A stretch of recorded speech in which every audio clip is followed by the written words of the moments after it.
Hi, I'm Dave Epstein. Welcome to this edition of Growing Wisdom. Today we're talking about extending the gardening season in terms of vegetables well into the beginning of winter.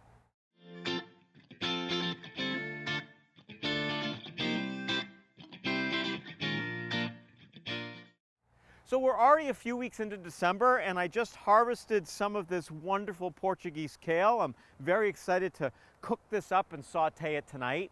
Now you're not going to be able to grow tomatoes in these temperatures. We're probably at about 35 degrees right now, but by doing a few things, and you don't need to add any heat, you can keep some of your vegetables going not only into December, but some of them will actually linger through the entire winter and then begin to grow again in the spring.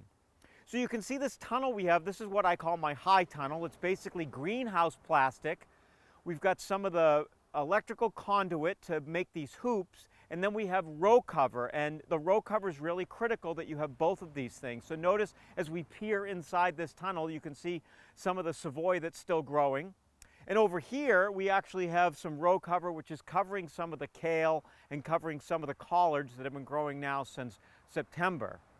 This low tunnel here, underneath here are some spinaches, some lettuces, and also a little bit of chards which are left from the summer. They should make it through the entire winter and start growing again in the spring.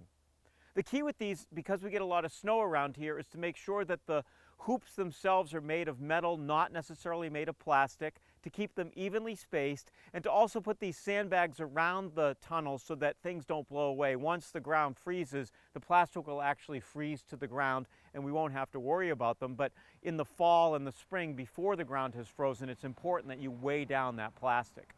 What's interesting is once we get up to 10 hours of daylight, which will happen towards early February, things will really begin to grow in there, and it gets quite warm. Temperatures in February and early March can go into the 70s and 80s when it's still in the teens and 20s outside, showing you the power of the sun.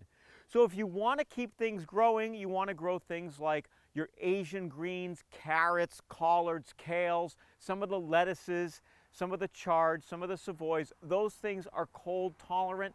They'll do well under a low or a high tunnel. You won't be able to grow the warm weather crops, but in this cold weather, you can still be harvesting right towards Christmas.